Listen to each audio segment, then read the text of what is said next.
Huge news reported by The Times last night. Manchester City, they say, are suing the Premier League over its financial regulations. Yeah, the legal action is seen as unprecedented and the hearing will begin next week. According to some, well, this has jeopardised the future of English football, while it might also impact City's own hearing over those 115 alleged breaches of financial rules.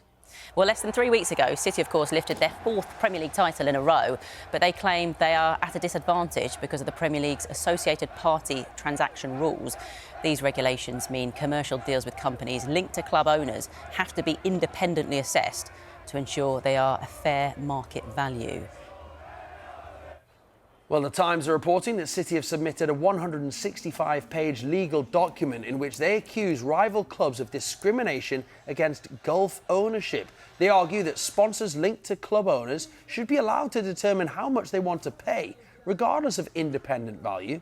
City are now also seeking damages from the Premier League.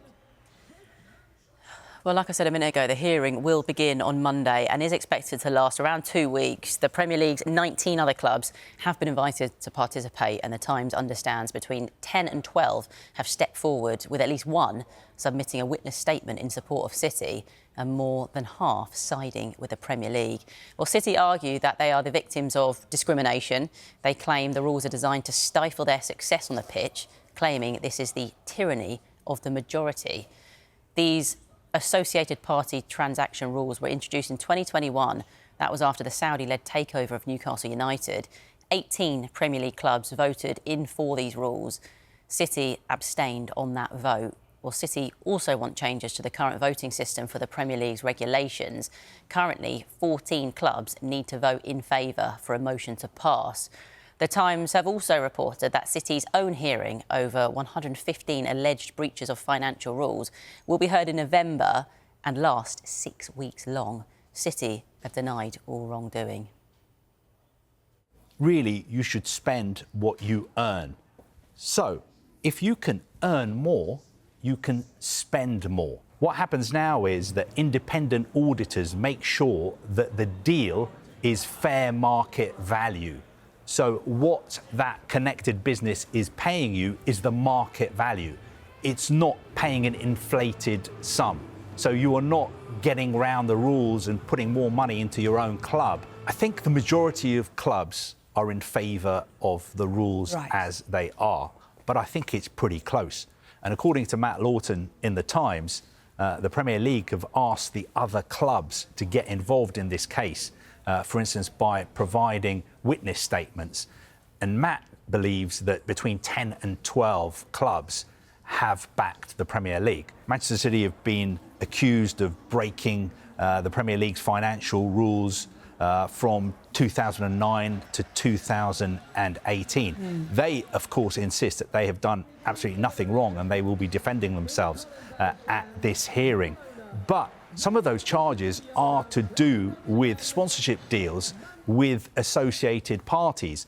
So if Manchester City can win this case next week and prove that these rules are unlawful, then you would think that that would blow a pretty big hole in the Premier League's case when it comes to a lot of the 115 charges. Well, this legal action is seen as potentially seismic and was discussed in depth on back pages tonight, last night. Henry Winter believes that the future of the Premier League is at stake. Some of the phrases that City and their lawyers have been throwing around, the tyranny of the majority, they call it, which is an old John Stuart Mill phrase, which actually means the oppressing of smaller groups. Now, I don't think anyone would look on Manchester City as the oppressed. So I just find this very strange. We know that the winners are going to be the lawyers in all this, and maybe this is just simply a counter-strike because they're wanting to either distract or place pressure on the Premier League as they head towards the big date later this year on the 115 charges. City deny all allegations against them, but this just reeks. If this case goes through, I'm sorry, but it brings down absolutely everything. The league would be in tatters, and frankly, it would be left yeah, we're almost a bit of a shell without much soul, I have to say. I think it's a really, really worrying development.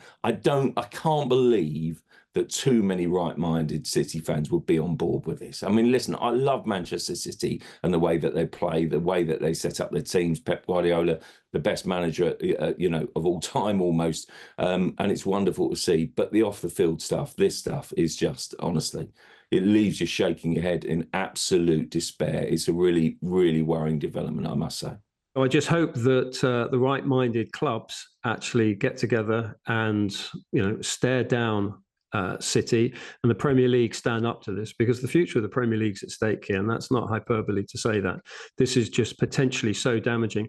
And what is sad is that we should be celebrating Manchester City's season and the fantastic football they played, and celebrating the joys of Phil Foden and Doku and all these players they've got, and the brilliance of Pep Guardiola, not simply in winning games, but that his philosophy, how he's changed football at all levels with all his tactical innovations.